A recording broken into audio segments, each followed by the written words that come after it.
Hi Seb, it's awesome to have you here. Where do you think Ferrari has fallen short this season? I mean, is it engine development, aerodynamics, in-race strategy? What's going on?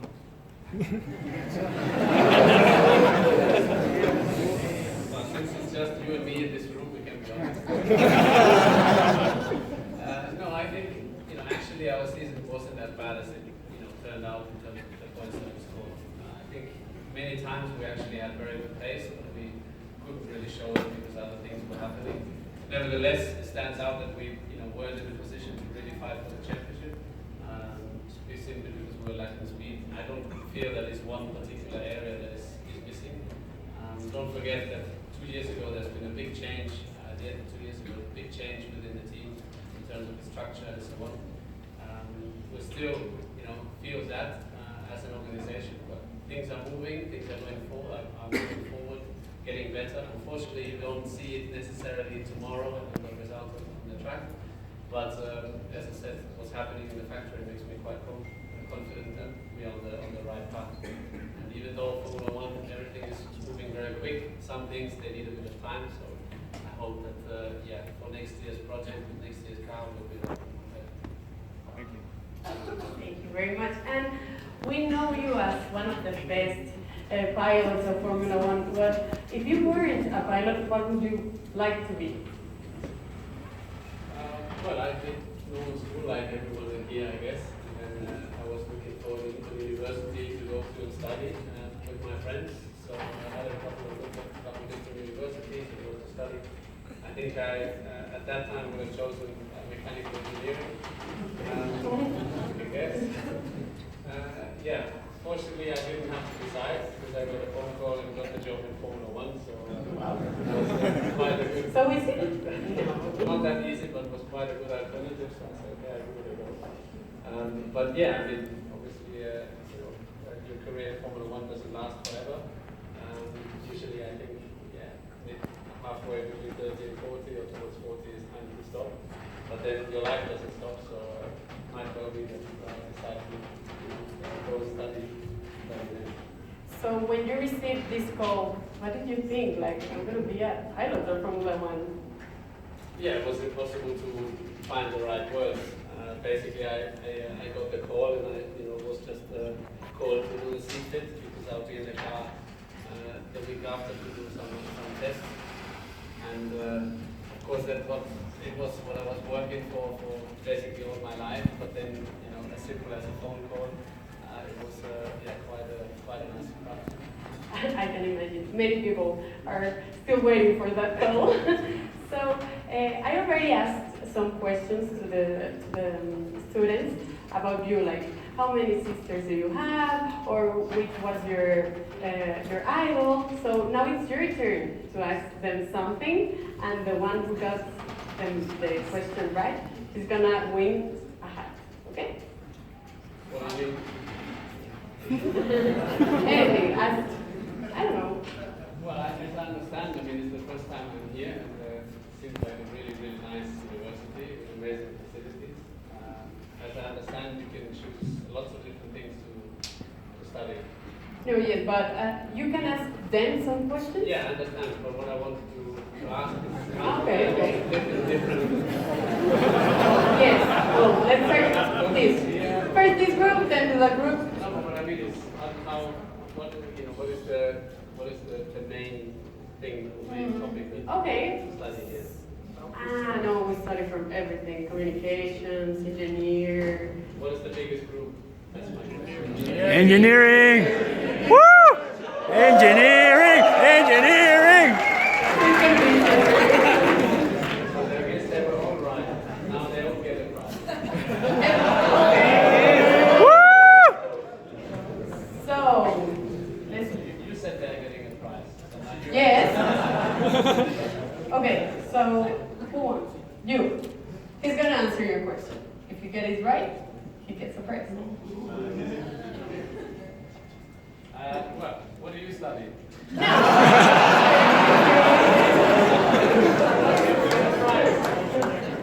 Well, I study computer science.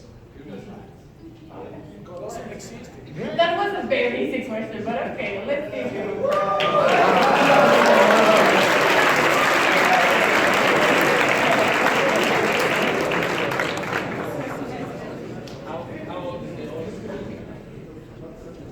I'm still a student, so No, I didn't. I don't know the oldest one would be So like. you don't know, no price. Right? But we're like from 18 to 24. That would be the average. How old are you? 16? 16. Yeah. So you jump from 16. And you're studying already. I'm in high school. Ah, okay. So you have also school here, it's not just university. No, high school. First time I've been No, it's perfect. So we'll have questions here. The guy with pink. A question. Perfect.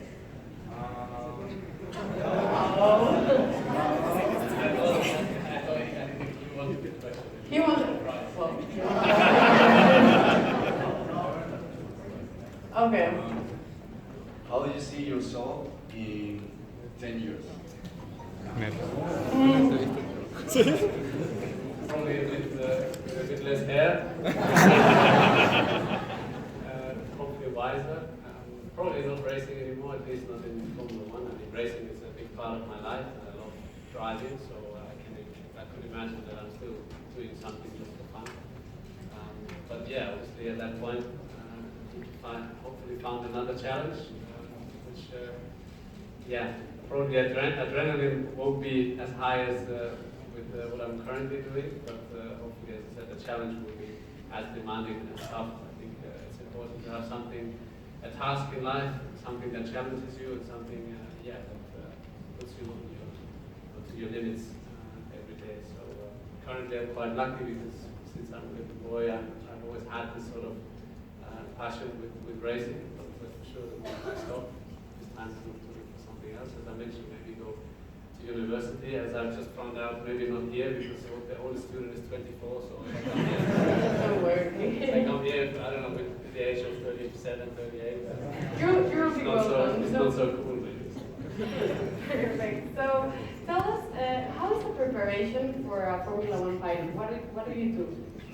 Well, you prepare physically all year round because the cars are quite difficult to drive. You don't need to be on the Schwarzenegger size, but you need to be quite strong. You need to have quite good endurance. The races are fairly long. So it's a lot about, as I said, we do a lot of running, cycling, just to prepare. We'd love to do more driving, but it's a bit restricted. So ideally we could do more. So we don't really get that much time in the car other than at the race weekends, but then again, we have a lot of races. So there's the physical side, then obviously there's a lot of preparation. You can imagine, there's a lot of work. We have around 1,300 employees back in the factory trying to do the best to build two cars that are very, very fast and competitive.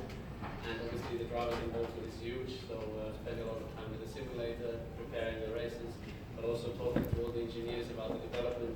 Now I'm not a studied engineer, but I think after some years you understand what's important, what's not important, and especially you're the only one, the two drivers are the only ones that feel the car and can do some feedback. We have more than 1,000 sensors on the car and can read more or less anything you can imagine, but still, the voice of the car is very, very important. And you also have to take care of your food, right? Because in a race you lose some. My food. Your Not food. my food. No. Take care of it.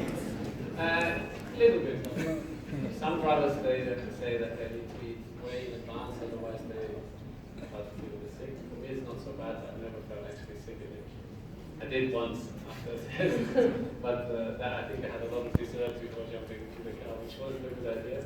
But in general, the diet is important. But then again, I don't really have any issues keeping my weight. So in this regard, I guess I'm fairly lucky. I learned from other drivers that they have to make quite a big effort not to get any bigger. So for me, You're the lucky one of the lucky ones.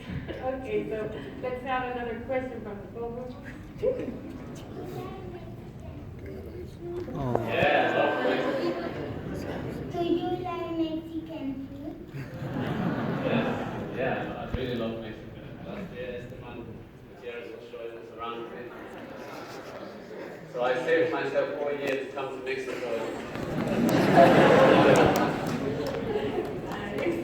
Do you like tacos? Yes, very much. But don't tell my team I like it so much.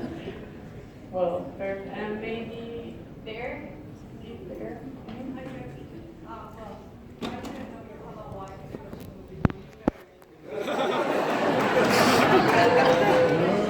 So the question is, if you have to choose between your first victory in Formula One in Monza or your first championship in Abu Dhabi, which one would you say it was more exciting for you or more emotional for you? It's not fair. I mean, in general, I'm quite lucky, I think, to have had a lot of highlights and nice moments. You sort of always hope that the best one is still to come, otherwise it would be quite sad. You don't have anything to look forward to. But those two, for sure, they were very, very powerful. I think in Monza it was a bit easier to realize that I, crossed the line first and I won the race. So you realize, I realized what happened. Probably a bit more than Abu Dhabi, because the championship, winning in the championship has always been my ultimate target and dream in life. Mostly, I guess, to prove to myself that I can do it. Then you cross the line, and it was a bit extraordinary because I had to wait for the other people to come in to actually know what happened. And then when I got the confirmation that we've made it, I don't know, I was completely empty for quite a while and started to cry. So it was very difficult to grasp. And that I remember the whole evening after that. It was very difficult to understand that, yeah, you've done it. See what I mean? Something you work for your whole life, and then within a couple of hours, it sort of all ends. I mean, it didn't end because you prepare again for next year, and it all starts from zero again, and so on. And the challenge is always there. But in that moment, it was certainly very special. So probably I would say to realize doing the championship was more emotional. Thank you very much. And I do remember I cried too. So congratulations. Okay, so we'll continue. I want to ask something from my own. I mean, in the races, you get a speed that I can't even know which one is. But in the streets, when you drive, and you between yourself, or you just let it go? I mean, you have other people as well driving, and it's scary, and you have other people coming the wrong direction as well. So you have to be careful. But that's the good thing. I get to drive one of these, and I can go as fast as I want. So I don't have to do it on the road. But I don't always obey. Okay, so another question here.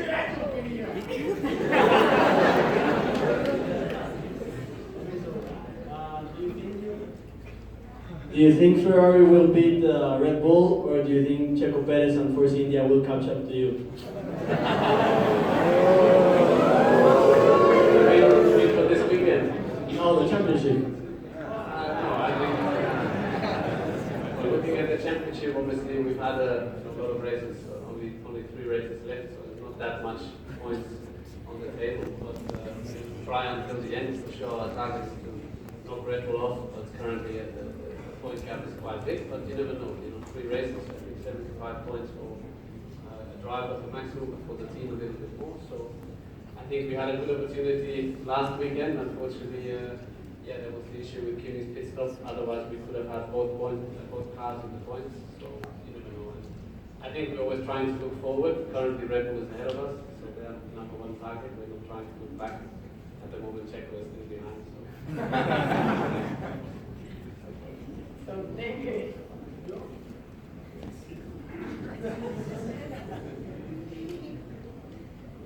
Also, erstens herzlichen Glückwunsch und willkommen zu Mexiko. Gracias.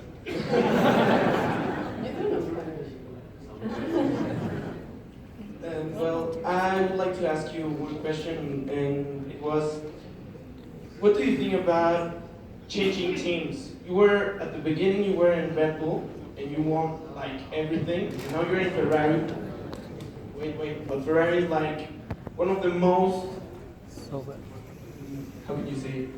The most amazing, prestigious Formula One cars or teams that there is. Like, well, Schumacher was your idol, as much as I know, and now you are driving exactly the same team as Schumacher. What do you think about that?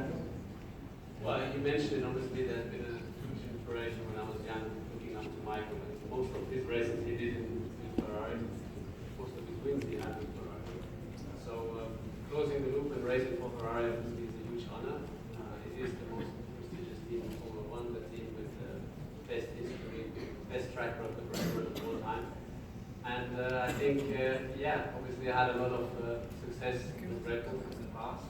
But after a while, I sort of feel that you want to do something new, and I think the opportunity that came up to try and build something new with Ferrari, knowing that probably in the beginning would take a while, yeah, it was something I was very interested in, and I'm still very interested. Obviously, Formula One moves fast, and you always get judged based on what you achieve in the last race. So it can be up and down, but I think we're looking together with the team to come back to the top, not just for one race, for 1 year, but for a little bit longer and be successful. That's what we're working on. It might still take a while, but I think, as I said, things are going the right way. Also, ich hoffe, dass du am Wochenende gewinnst. Also alles bestens. Sebastian, I'm sorry for interrupting, but I do a pretty much clever question. Would you give me your hat that you want on your head right now? I haven't done my hair, so. But we can give you another hat.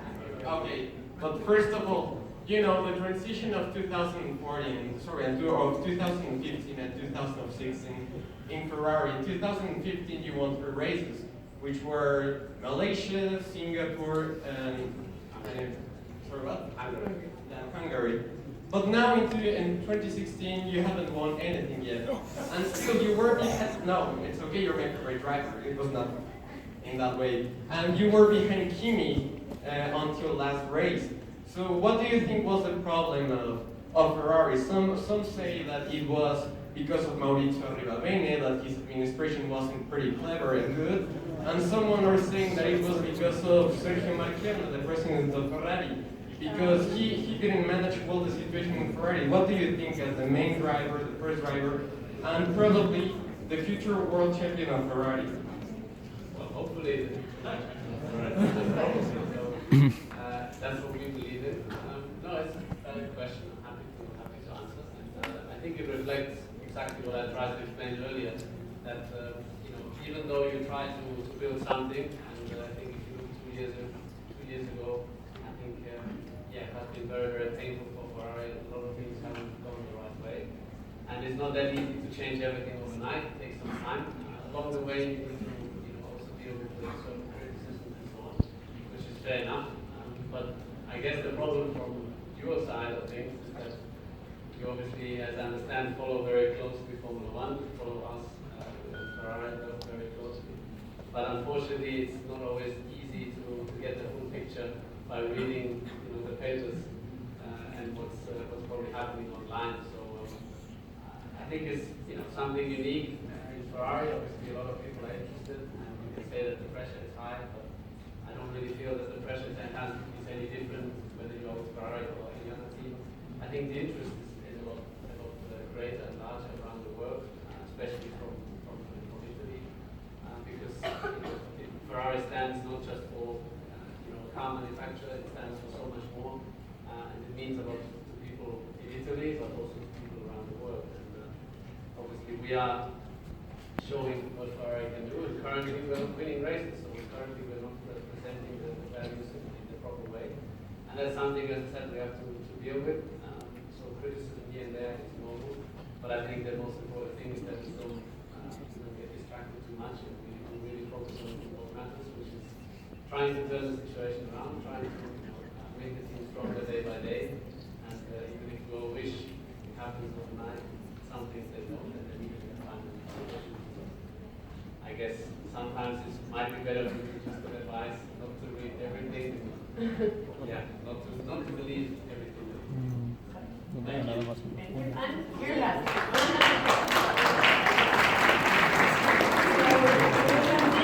And what do you do in your free time? Like, what do you like? No more things? No more things. Okay, so I like to see soccer, I like to watch NBA. I know you're a fan of Eintracht. Yes. Right?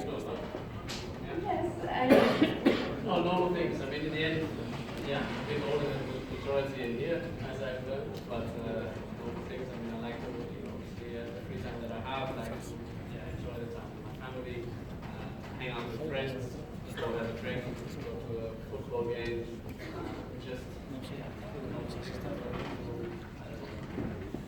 we are traveling quite a lot, so I don't necessarily, if I have the choice, I will jump into a plane, go somewhere. I'm quite happy to stay home. Yeah, so in that environment, I guess it's very okay, so we'll stop here because we have a very nice, well, not nice, it's a very important moment of the afternoon. Last year, there was a student that had an accident and he lost both legs, but he was the biggest fan of you. So we want to ask you if you can tell him something. Where is he? Is he not here? He's not here. He can't be here. His name is Vidal Lopez. Yeah, this is great. Well, Vidal, very sorry for what happened, obviously, but proud to hear that you're a great supporter. I think it would have been nice to meet you today, so I'm sure you have your reasons why you can't be here, but hopefully you can keep your fingers crossed for the weekend. Because we need a bit of luck, a lot of pressure from colleagues here, so we'll try to do your best.